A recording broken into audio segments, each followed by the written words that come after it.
Hello, I'm Tom Harper, And I'm Christopher Winn, and welcome to That Wilbur Smith Show. a podcast about the life and legacy of the legendary adventure writer Wilbur Smith.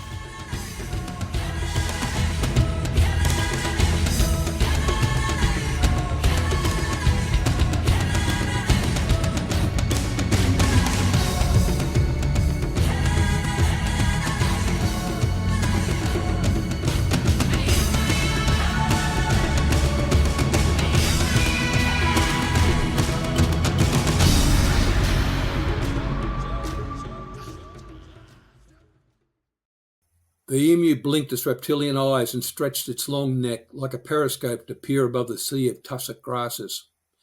Then the ostrich-like bird took short and hesitant steps towards the strange and curious things wiggling in the hot, still air. Tom Duffy watched the big flightless bird hesitate and bob its head at the black things waving like thin stems of some decapitated tree. Closer, he hissed softly as he lay concealed among the tussocks of desiccated grass. A short distance away, the Aboriginal boy, young Billy, lay on his back, waggling his legs slowly in the air. Behind young Billy crouched Wallery, gripping a spear ready for the kill. Closer, Tom whispered again. As if acknowledging his plea, the inquisitive bird took two more slow steps towards the skinny legs, making small circles in the air. Wallery rose from the earth and let fly with the long spear, which flew true and struck squarely in the emu's broad and feathered body. The stricken bird took only a few tottering steps before crashing into the parched black soil of the plains. Immediately the Aboriginal hunter was on her with his wooden nullah, whilst carefully avoiding the thrashing legs that ended in bone-hard, club-like feet capable of disemboweling a man. The emu died instantly from the blow inflicted by the nullah. That was from the novel Cry of the Curlew, and if you're listening to that thinking it sounds a lot like Wilbur Smith, only more Australian, then you're on the right track, because this week we've become That Australian Wilbur Smith Show, with our special guest today, the author of Cry of the Curlew, and frequently described in Australia as the homegrown Wilbur Smith, Peter Watt. So Peter, welcome to the show. Thanks, Chris, and it's a pleasure to be able to speak about the man who inspired me to write the books that I do. Well, we can't wait to get stuck in. Can we, Tom? And as readers will have heard, I think the Wilbur Smith comparison is has got a lot in it. So the extract you read was from Cry of the Curlew, which was published in 1999, I think, if I've done my research right. That's correct, yeah. Yeah. Which is the beginning of this great Macintosh Duffy saga. Since then, you've published, by my count, 11 more novels in that series. As well as two other series, several standalones.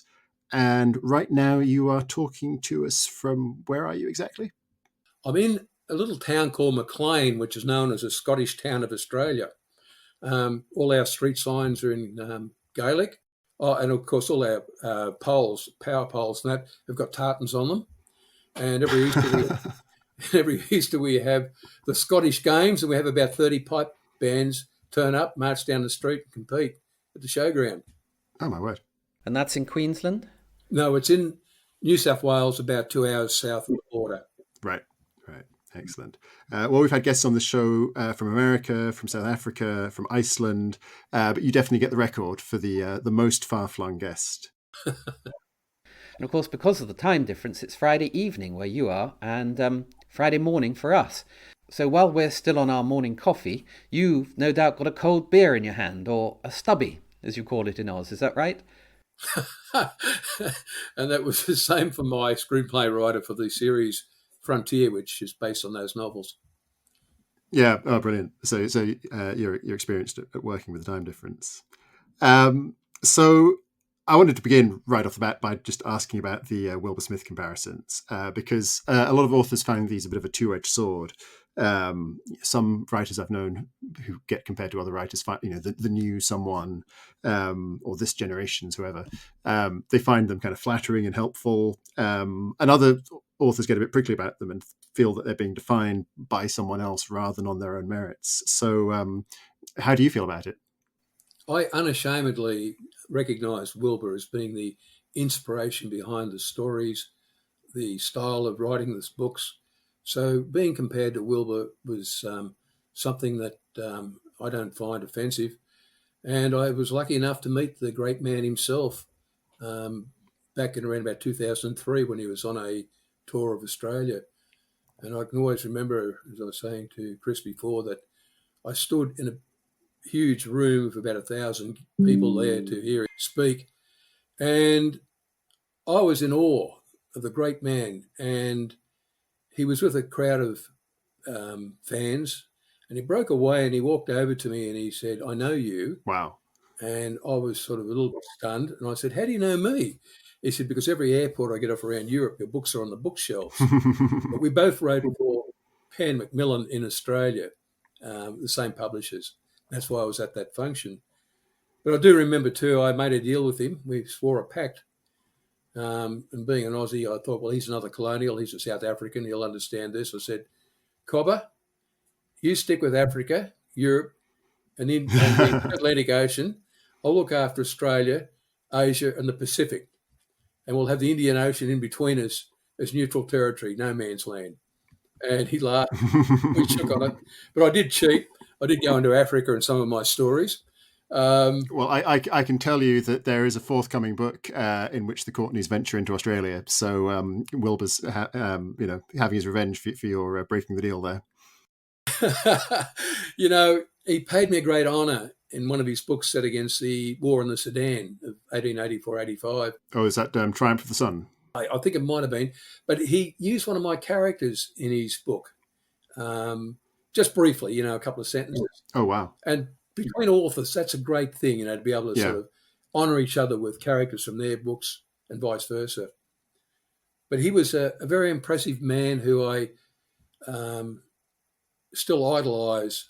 He was one of the greatest authors of the second half of the 20th century.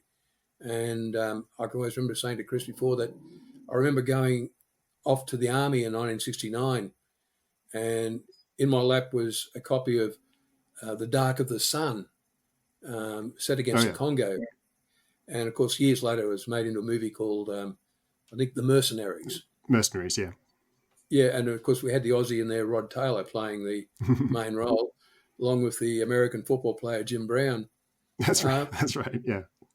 So the whole thing is that he brought to the world Africa, but he brought it to the world not just simply geographic terms. It was a case of educating and entertaining at the same time. So I learned so much about Africa from reading his books.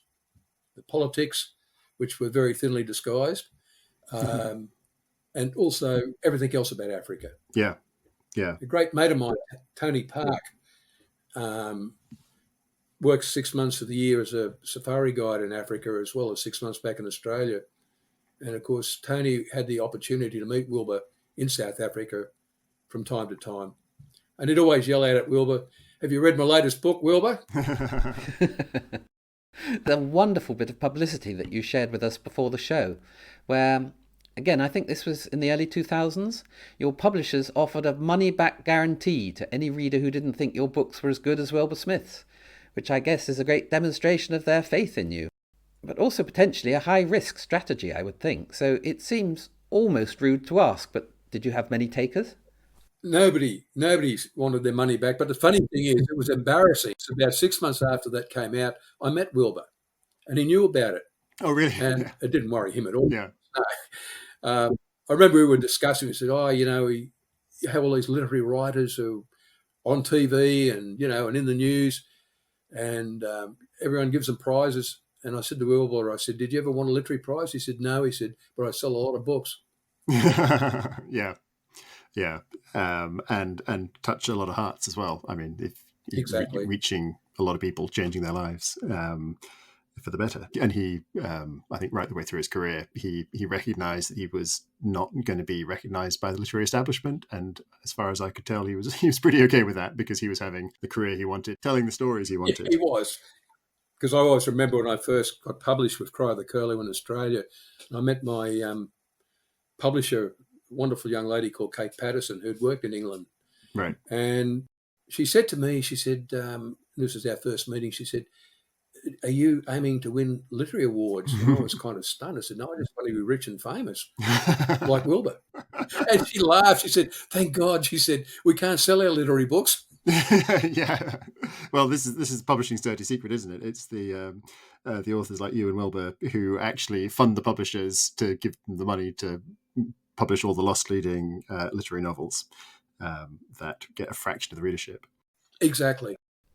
So in your biography, you list quite a lot of different jobs you've done in your life. Soldier, article clerk to a solicitor, a prawn trawler, a deckhand, a builder's labourer, a pipe layer, real estate salesman, a private investigator, which is cool, a police sergeant, and advisor to the Royal Papua New Guinea Constabulary. Now, somewhere in all that, did you always know you wanted to write? Yes, from the very beginning. Oh, really? Well, because, to write, you have to read first. Yeah. And as a kid, I read every book I could lay my hands on.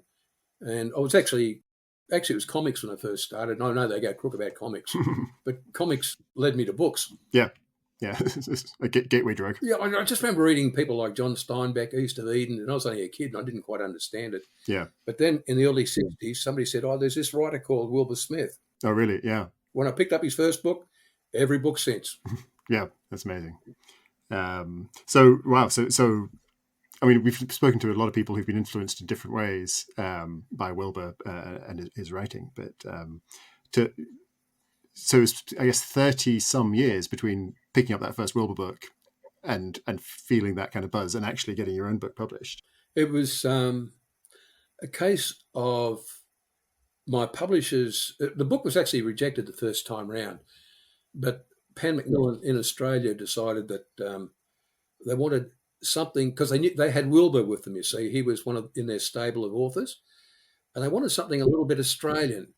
And they recognised the style of book that I'd written. It was very much like Wilbur, and unashamedly so. And so they decided to publish it. Yeah. So you'd always wanted to write. You knew you wanted to write in the vein of Wilbur Smith. I guess to set the scene for listeners who haven't yet had the pleasure of reading your books, can you just give us a bit of a sort of little backstory on who the Duffys and the Macintoshes are in the story? Well, Australia, I studied Australian history at the University of Tasmania. Right. And one of the interesting things about our history is that for many years we were labelled as, a convict colony, a convict nation and it even came up in my research with the Boer War when Australia the colonies sent their armies to fight in the Boer War. Yeah. And they're always considered by officers from the British Army as being inferior because it came of convict stock. Right. And yet it was pointed out, to survive one of those trips from England to Australia, on the convict ships, you had to be tough. Yeah. And of course, that toughness kind of went over into the frontier of Australia, where these people were living, in deserts surrounded by sometimes hostile tribes. So our history was different in the sense that we were classless. I remember Anthony Trollope, the great English writer. Yeah. He made a note. He said that he was stunned to see that the coachman spoke to him as an equal. Shocking. Yeah. But he actually made a note of that. He said, "How dare the coachman speak to me like he's an equal?" So we've always had this egalitarian attitude. And so it's a case of adopting that a little bit towards my stories. So with the Duffys and Macintoshes, we have this diversity. We have the rich Scottish landowners, and who own huge factories and shipping lines and so on. And then we have the rather poor Irish Duffys. And of course, you've got the Protestant Catholic conflict. But that didn't exist in Australia, even from the early days. There was a division. Yeah. But, Protestant families would marry into Catholic families if there was money involved. Right. If we unite two families, even though we might be of different religious persuasions, we'll get rich. Yeah. And that was something that wouldn't happen, overseas in England or even Ireland for that matter. So we've got this clash of the very wealthy Macintoshes with the pub-owning Duffys. And Yeah. it goes out onto the frontier. And it's got the usual stuff of rich versus poor. But in a sense, neither family are the bad guys. They're both good guys, but there are bad people in both families. Yes, there are some very bad people. And of course, there's a star-crossed lovers. Yeah, and so you've got these two families, one richer, one poorer, I say Protestant Catholic, Irish and Scottish, both, we should say, first-generation immigrants to Australia. So both relatively new to the country and kind of finding different ways to sort of forge their lives there. Exactly. Which kind of leads me into the next thing I wanted to ask you, which is, and this is sort of starting from the fact that it's a really tough book. There is a lot of brutality in there, right from page one. And I was going to ask you how much of it's based on fact. And I just have this horrible feeling you're going to tell me that an awful lot of it is based on fact and quite close to the truth. Funny, when I first put the book out, I had a little lady saying I had to put the book down in the first couple of chapters. And I said, that's history. That happened. It's recorded, Yeah. And you can't deny that these bad things happen in Australia. Yeah. And, of course, we know it starts with a massacre of an innocent clan of Aboriginal people. But the men who did that, the native mounted police, were not police. They're actually mercenaries. Yeah. They wore police uniforms, whereas Queensland, which was a colony, had its own police force. Yeah. And the native mounted police were led by white officers. And, of course, we have those characters in Cry of the Curlew, Morrison Mort, and he's a serial killer. And how is he a serial killer? I mean, he's an absolutely classic villain of the worst type. I mean, very much in the Wilbur vein. Honestly, my blood ran cold every time he was on the page. The thing is that he was real. He was real? Oh, crikey, it gets worse and worse. His real name was Frederick Walker. Right. So anyway, Morrison Mort, Mort, of course, French for death. Yeah. The things he did in that book, he actually did. But we talk about serial killers. They're not new. We've got Jack the Ripper, of course, he is recognised serial killer. But we had this guy who was a serial killer. And the thing with Frederick Walker, the real character he's based on, he finally came unstuck when he flogged one of his native police to death, for some infringement. So British justice, which is the best in the world, had him arrested and threw him in the cells, but he had a lot of sympathisers, and they fed him grog. So every time he turned up at court, he was too drunk to answer the charges. So in the end, he disappeared. Now, one legend says that he went to America, ended up opening a bar over there, in San Francisco. And the other legend from the Aboriginals is that, no, we got him and we fixed him. So that's the colour of history. I'm really kind of blown away because actually when I was reading the book and it got to the bit where you kind of discover he's a serial killer, I thought, oh, come on, Peter, you're laying it on a bit thick now. He was already an absolutely horrible, horrible person. Now this too, but now, nope, that's just how it was. In defence of a lot of the property owners on the frontier, they refused to allow the native police to come on their properties because they had a good rapport with the local Aboriginal tribes. Yeah. And as I said before, the native mounted police were not. If you look on the internet, you'll see photos of them, with their rifles. Yeah. But what they would do, they would recruit Aboriginal natives from down the south, like Victoria and southern New South Wales, Yeah. and bring them to Queensland because they knew the animosity between Aboriginals was just as strong as between, Northern Ireland, Catholic versus Protestant. Yeah. And because they had rifles, they were quite happy to kill their other Aboriginals. Yeah. And in fact, that's one of the really interesting things in the book, which again felt like a very Wilburish sort of theme. This idea that it's very easy to concentrate on the black versus white or white versus black kind of conflict. But actually, one of the things that comes through really clearly in the book is there's just prejudice, discrimination, abuse of power in every which way. So you've got, we sort of talked about the Catholics and the Protestants, which actually is far from the worst one. You've got the kind of English settlers who look down on the Irish settlers. You've got the Irish settlers who look down on the convict-born settlers. Then you've got Chinese immigrants who are sort of in a possibly even lower down the scale in some people's view. And then, of course, you talked about already the way the different Aboriginal tribes they don't see themselves as one people; they see themselves as two very different peoples depending on which tribe and where you come from. And this idea that it's not these simplistic categories that we maybe can try and reduce people to. That actually everywhere you look, there's someone's trying to get something over on someone else, which again I think is to me, it seems a very clear-eyed view of not all humanity, but a good chunk of humanity, and neither condemning it nor sentimentalizing it, but just describing it as it is and as it was. It struck me as a very sort of Wilbur approach to the world. Yeah, well, that's another thing too. Like Wilbur would talk about, the Zulus didn't particularly like the Matabele, I think it was. Yeah, that's right. And you've pointed out there, Tom, that discrimination is not just against black against white or white against yellow, but it's black against yellow, it's white against white, it's black against black.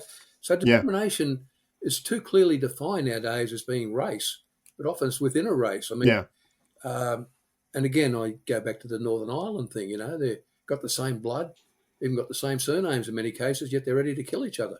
Yeah. You can't really downplay that, because otherwise you don't understand why things are happening in history the way they are happening.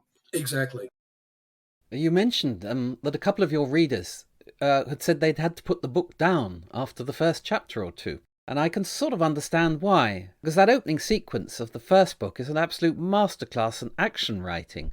And every time I thought, right, God, he's really putting us through the ringer here, you would then crank the handle a few more times and put us through it again and again. And this is the first chapter of your first book. I mean, it's such epic scale storytelling right from the start. Was that something you had to work really hard at? Or was that just the way it came out? Why I started the book on such a brutal note was to establish for the next 11 books a curse that would dog them for a century. And of course, these books start in 1862 and go through to 1968 with the Battle of Balmoral and Coral in Vietnam. And so there's a curse that kind of dogs the families because of this massacre. And yet some people say, was it a real curse? I say, it's up to the reader to decide whether coincidence or curse. And I always remember when Wallery finally got into a book like number 7, I think it was, and we knew he's too old to go on any further. Wallery's the main Aboriginal character, isn't he? Exactly. Right. And I said to my publisher, Kate Patterson, I said, well, I'm going to have to kill him off. And they were aghast. I said, because in Germany, he was a big deal. Right. So we made him into a kind of a spirit man. And I worked amongst Aboriginals in the Gulf of Carpentaria, which is, crocodile country. That's far north Queensland, is that right? Yeah, far north Queensland. It's between Arnhem Land, Northern Territory. Well, I worked up there amongst Aboriginals for 6 months at a time. I started to learn the languages, their dialects. Mm. And, of course, even in places like Doomadgee and Kowanyama where I worked, there would be always trouble between two groups of people because they came from different clans. Yeah. And yet their fighting would go on, like it was based back 100 years ago, but the oral tradition would come down about you've got to hate this other bunch because of what happened 100 years ago. Right. And I thought it was rather amusing, to think that here we are going about, whites hate blacks. Well, they were violent up there. I mean, there were killings and stabbings. Yeah.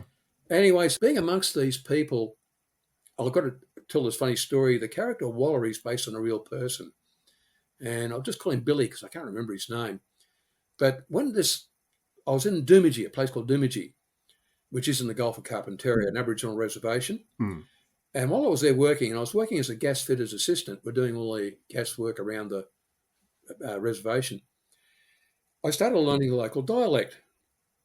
And an old bloke out in the bush, he refused to live in the reservation, heard about this white fella learning the local language or local dialect. Mm. So he came into town to find me. And he looked like he'd stepped out of a 19th century photograph. He had the long hair. He did wear a pair of shorts. He had the nullahs tucked into a hair belt made from hair, and he carried spears. Oh, gosh. And he looked like, I thought, like he's off a film set. Yeah. But anyway, his English was okay, and I was starting to learn a bit of his dialect so I could speak a few words to him. But he took me out in the bush on my days off, and he taught me about crocodiles, how they operate. Right. And he taught me about the bush. Yeah. And, of course, we would sit there, and he had a bad habit of smoking a pipe, and I did too. And he'd be always stealing my tobacco. So I would always make sure I had spare tobacco, and I pretended I didn't see him stealing it. And one day we're out on the river, and we're fishing for one of the best fish to eat in the world, the barramundi. Oh, yeah. And he starts chuckling. And I said, "What is it, Billy?" He said, I tell you a story about white fellas. I said, "What's that, Billy?" He said, some of these white fellas come from a university. He said, "Yeah, university." And they come up here, they're I said, "Anthropologists?" He said, "Yeah, anthropologists." I don't want to learn the dreaming stories of my people. And people go to Doomadgee and they say, who's the oldest man here? And they said, oh, that Billy, he live out in the bush. So they go out and they find him, and he's sitting under a bumble tree. And, of course, you'd recognise that in the books. Yeah. And old Billy sees them coming, and they've got the tape recorders and everything else. And he said, I tell you, and they asked him about, does he know the dreaming stories of his people? He said, oh, I know the dreaming stories. He said, you go and get me some baccy first. So they get back and they bring it back, sit down in a little semicircle around him, all, ready for the dreaming stories. Yeah. I said, what did you do, Billy? He said, I tell them the dreaming stories of my people. And I said, that's wonderful, Billy. And he burst out laughing. He said, yeah, but I'll make them up. So to me, it was this wonderful sense of humour. Here are these academics thinking they're getting this genuine stuff, and he's making it up. And I thought to myself, and later my sister was studying at the University of Queensland, the Townsville University, and doing anthropology, and she was reading these stories, and they're teaching them. That inspired me into him as a character. And, of course, Wallery exists right through to the last page, I think, in the last book. Actually, I remember thinking when I picked up the book a few weeks ago, these days this is actually quite brave. A white writer writing in the first person as an Aboriginal. Although I guess back in 1999 when the book was published, this wasn't such a big deal. But today, that's an absolute no-no. It comes under the heading of cultural appropriation. So things have definitely changed in the last 25 years since you wrote the book. Do you think it's a change for the better or for the worse? I think for the worse. One of the great books I read years ago about Ireland was Trinity by Leon Uris. Right. And he explained Irish history, yet he was an American Jew. Right, yeah. So this is a thing. Writers shouldn't take politics on unless, of course, they're political scientists. Yeah. And what we do, and because I often got criticised by a few people in Queensland when I was working in Queensland Outback, said, oh, you're writing about those black fellas, as being the good guys. And that was the racism from them. Yeah. And yet I had Aboriginals saying to me, from our corporation saying, thank you, Peter, for telling our story. Yeah. People would listen to me because, maybe because I'm a white man, I don't know. Yeah. But at least I told the stories, the brutality, on the frontier. Yeah. So for years, my books were recommended to Aboriginals to read. But then, as you said, in the last 25 years, there's been this political thing coming in about white people shouldn't be allowed to tell stories about black people. Yeah. And which is wrong. I mean, I know some of the best-selling books in Australia are written by people who spent a week living in a motel up in Arnhem Land and then come back and talk about being experts about Aboriginals. Yeah. They haven't lived amongst them like I did. Yeah. Drink with them, learn their language. Yeah. And there's words that I still can't get out of my head and I shouldn't repeat them because you might understand the dialect. Yeah, and it's an issue that kind of is so relevant to Wilbur as well. That again, these days, there's a school of thought which any white person writing about any black person is controversial. But actually, of course, Wilbur was African, born in Africa, raised in Africa, and again knew the people, spoke the language, and wrote about black and white Africans with the same kind of clear-eyed. These are people doing the things that people do, and some of them are good and some of them are bad, and some of them do terrible things and some of them do very noble things. And yeah, I mean, I'm completely with you in thinking it's a shame that we've started policing that the way we do at the moment. Yes, exactly. Pete, we've been talking about people a lot and some of the terrible things they do, but can we move on to nature and talk about nature in your books? Because again, it's an obvious point of comparison with Wilbur, and it's such a massive part of your books. There's a great line in Cry of the Curlew where you talk about nature as a living storyteller. Well, again, that felt like a line that could have come from Wilbur, but equally it makes sense of the way that Wilbur sees nature in his books, or the way that nature functions in Wilbur's books, and indeed in your books. It feels like nature must be something you're very close to, very connected to. Is that right? It is. I grew up on a soldier settler block. It was all flat, dusty plains in the 50s. And so close to nature. We didn't have things like TVs or electricity. It was still the old, lanterns, and we lived virtually off the land. At the age of 7, I was out for 22 rifle shooting rabbits to eat, and also wild ducks, feral ducks and so on. And so nature was part of my upbringing on the farm. And at night, you'd lay out there under the stars when it was too hot to be in the house, and you would see the massive sky above, especially on a moonless night. And it was a case that in the army, again, you're always out in the field. So a lot of my life has been lived outside of, urban areas. Well, this is just like Wilbur, isn't it? Growing up in Africa and spending so much time outdoors and out in the wild and seeing the animals firsthand, seeing nature firsthand, and just growing up with it in the same way as you have. I suppose you just get nature in your bones, perhaps. You do. I've always had a great respect for Aboriginal spirituality. Indeed. From the old timers, not the young people, but the old timers, that they accept death as being something, just simply a transition between this world and the spirit world, the spirit world being the earth, the trees. And that goes back to even Celtic traditions, I guess, of our European ancestors had the same strong beliefs. Of course, yes. Yeah. And again, it's sort of, you talked earlier about how the sort of the spirit in, or the spiritual side in the books is sort of for the reader to decide if that's true or not. It's not forced upon the reader, but it's there if you want to see it, which again is very Wilbur. Like often, there are seers and prophetesses and curses, which maybe it's just coincidence, or maybe things are happening, in tune with the spirit world, and it's a nice kind of ambiguity, I think, for people who want to have that extra layer. Exactly. So, Pete, the series appears to have gone on longer than maybe you first thought. It says on the cover of Cry of the Curlew it's going to be the first in a trilogy, but there are now 12 books in this trilogy. 4 trilogies. Fortunately, yeah, there you go. And of course, it goes right the way through from the 1860s to the 1960s. Did you always have that kind of huge, sweeping scope in mind? Yes, I did. Again, inspired by Wilbur. Now, of course, we know of Wilbur's books, the Courtneys and the Ballantines, and of course, he set the standard. So I just unashamedly used that formula. Yeah. Oh, fantastic.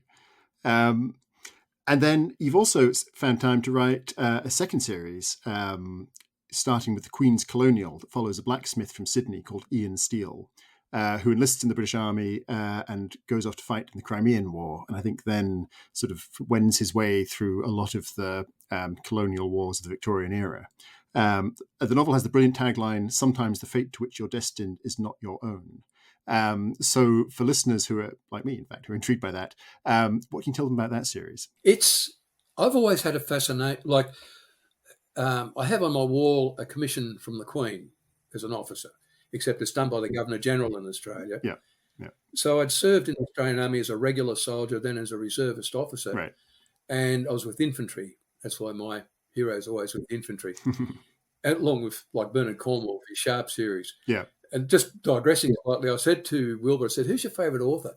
He said, Bernard Cornwell. Indeed. Yeah, and of course, Tony Park, my mate, I said to him, who's your favourite author? He said, of course, Wilbur.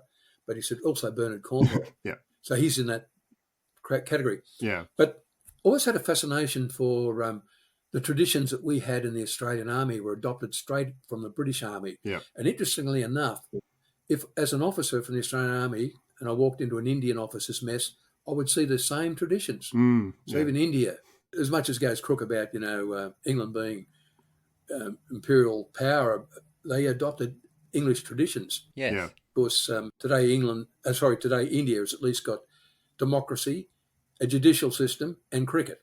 That's important in cricket. Yes. And I could never understand why the Canadians didn't take up cricket. And a friend of mine was over fighting wildfires this year in Canada. He's an Aussie. And I said to him, when you go over there, try and teach the Canadians how to play cricket, because we'll be guaranteed that's one country we can beat at cricket. They just start out playing.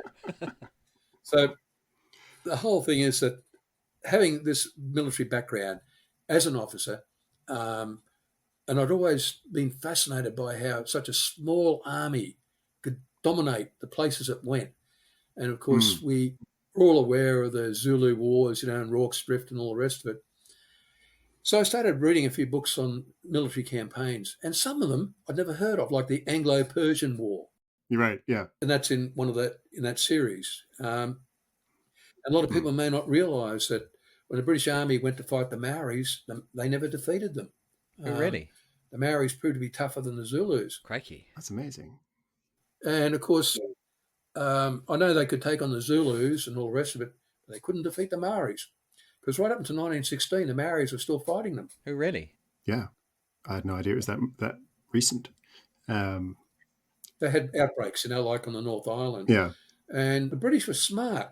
It was like when they fought the Gurkhas, and they decided these are pretty tough. We'll incorporate them in the British Army, and the rest is history. But with the Maoris, of course, they were fighting alongside Britain's troops at Monte Cassino, for example, in World War II. Right, yeah. That's an amazing story. So does Ian Steele make it to New Zealand? I assume he does? Yes, he does, yep. That's in, not Call of Empire, that's the Boer War.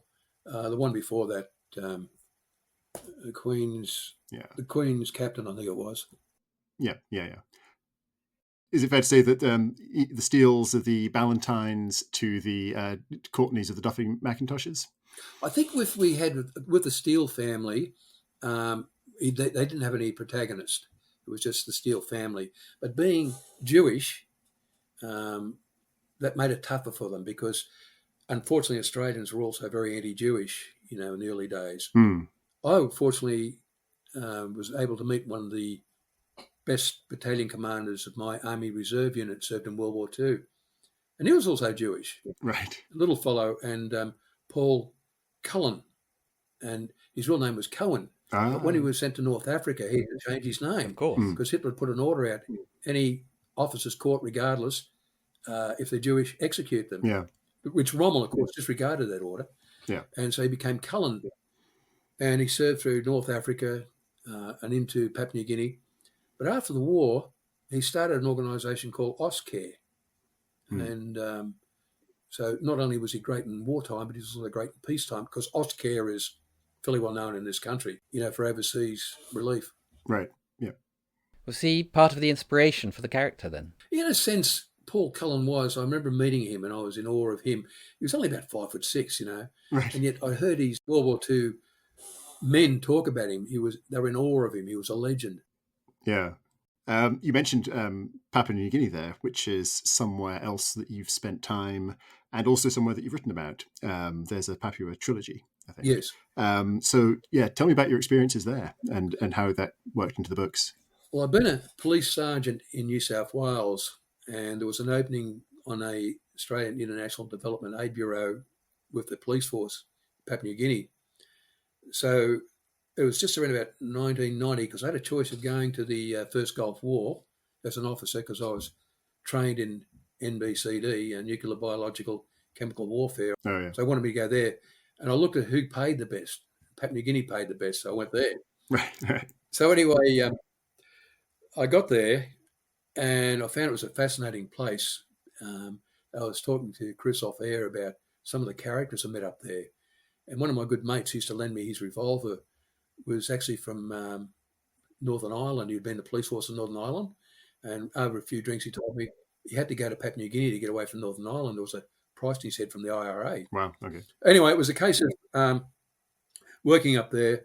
On an average, around Port Moresby, we get 2 to 3 murders a day. Crikey. Oh, yeah. It got to the stage, I worked with a great mate of mine. I was like looking after a Fox unit. It was a special paramilitary organisation that I advised. Right. And I've been trained as a military advisor. But in the end, their own officers weren't interested in getting out of bed and doing raids. You end up leading them. And it happened in Vietnam where Australian advisors, the 4 Victoria Crosses, went to 4 advisors because instead of just training the men, they end up leading them. Same happened to Papua New Guinea. So I'd heard of Lawrence of Arabia. I thought I'd be Peter of Papua, you know. Right. So we were very successful in reducing crime, and came back after 2 years, back to Queensland, and I'd put the experiences up there are beyond anything in policing I ever knew about. And it's a fascinating place. Up until the 1930s, you look at the maps, it says unexplored, uninhabited. In the 1930s, the Lay brothers decided to go looking for gold up in the highlands. There were 1 million people living there. 1 million. In this uninhabited place. Yeah. So finally we discovered people living in Papua New Guinea in the highlands. Yeah. And of course, the thing is today, there are still places in Papua New Guinea that the people have not had real contact with Europeans. So it's one of the last frontiers on Earth. Yeah. So I had to write the 3 books about Papua New Guinea. Right. When I decided I wanted to write Papua, I was told by my publishers, do not write it. Gee, whoa. Nobody will want to read it. I said, write about Africa. Everyone wants to read about Africa. I said, we've got our own Africa on our doorstep. Yeah. There's a mountain in Papua New Guinea covered in snow all year round. Wow. Mount Wilhelm. And of course, as I said, Africa was pretty well known by 1930, but not Papua New Guinea. Yeah. This is a country full of exciting stories. I mean, Errol Flynn lived and worked up there. I brought him into one of my books because I read his book, and in that he mentions a few incidents. So this is Errol Flynn, the movie star. Yeah, Errol Flynn. He worked up there. As a matter of fact, he almost got himself hanged by the British justice up there because he got into a fight with tribesmen and killed a few of them. Crikey. After they killed his assistant. Right. And the trouble was he was sleeping with the magistrate's wife, and the magistrate knew about this and decided to have him charged with murder. Anyway, fortunately for him, and he mentioned his book, his best mate went in and lied for him, so he got off the murder charge. But the magistrate was dead set and hanging him. Oh, my gosh. And, of course, his life in Papua New Guinea, he always said, was far more exciting than any movies he ever did. Well, yeah. Yeah, sounds like it. The more we talk, the more I get the sense that the world is stranger and more interconnected and just more everything than I ever imagined. You've written, obviously, a lot of books now, I guess nearly 20, over 20 maybe, on these vast epic canvases, multiple generations of families that keep on feuding, they fall in love, they intermarry, which sort of confuses the family tree even more, spin off new branches. Do you ever struggle to keep track of all the characters? As someone else struggling with, I say, these vast casts of characters and generations of families, you don't have any good tips for like a massive index card system, some clever piece of software. There are plotters and plotters amongst writers. Some sit down, like my mate Simon Higgins, and he has every chapter on a little bit of paper and he's got it up on the wall. But I found that I let the characters and the history dictate the story. Yeah. So sometimes, and as you know, as a writer, or both as writers, sometimes you think there's somebody else writing the story, not me. Yeah. So I let the characters in their conversations cause what's going to happen next. Yeah. So I'm a plotter, not a plotter. Yeah. Yeah, and I think Wilbur's approach to writing was very similar. I think he famously said that he would end the day halfway through a sentence, and he basically knew how the sentence was going to finish the next day, and that was about it. Which I find with both of you, actually, I find extraordinary to write these enormous books, which are so intricate and so many interlocking characters, and to be kind of finding the story as you go. But I'm in awe of that kind of storytelling ability. I'm definitely a plotter. Like I was saying, Tom, they had to put family trees in the books after book yeah. number 5, so people could find it. Oh, that's a son of and Yeah. No, we do one with every Wilbur book, and again, you get the questions from the publishers like, when was this person born, and was they the brother or was they the son?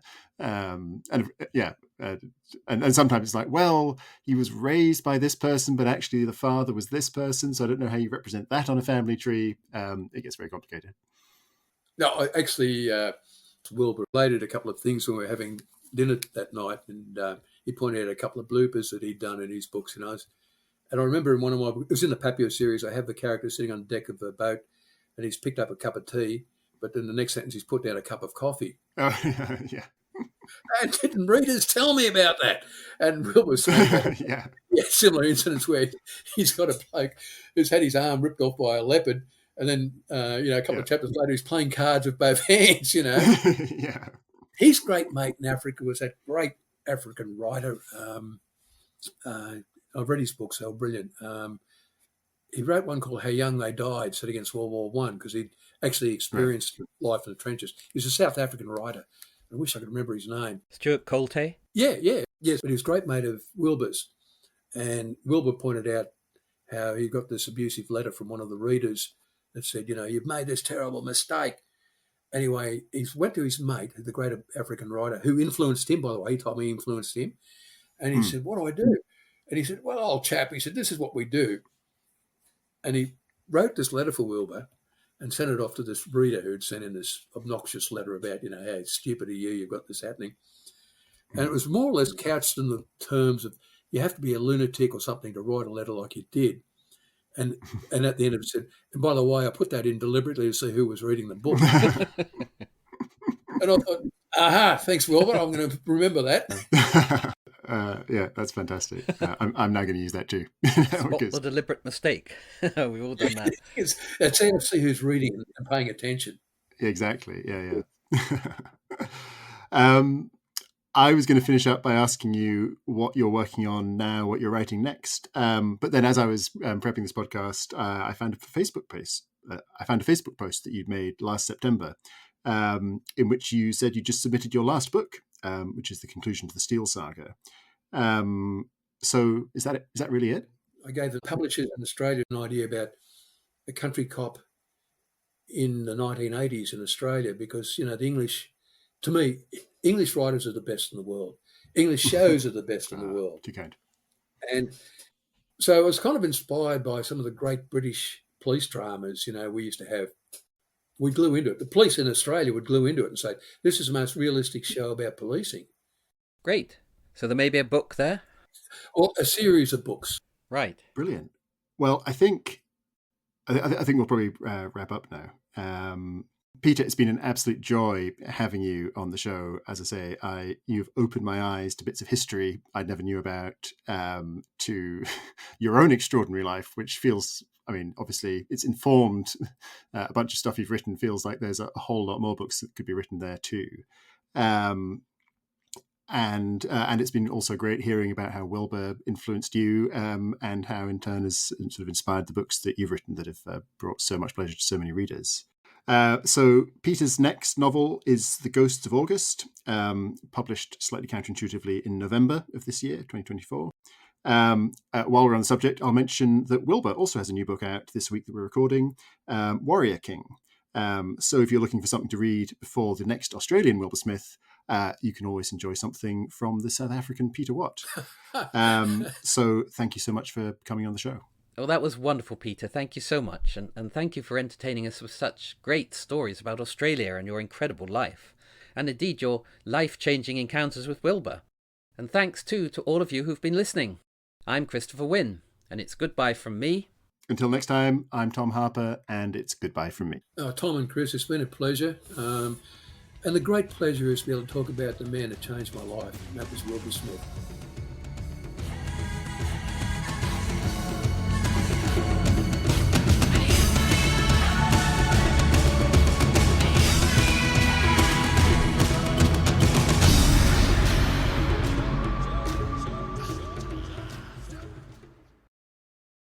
That Wilbur Smith Show is produced by Christopher Winn.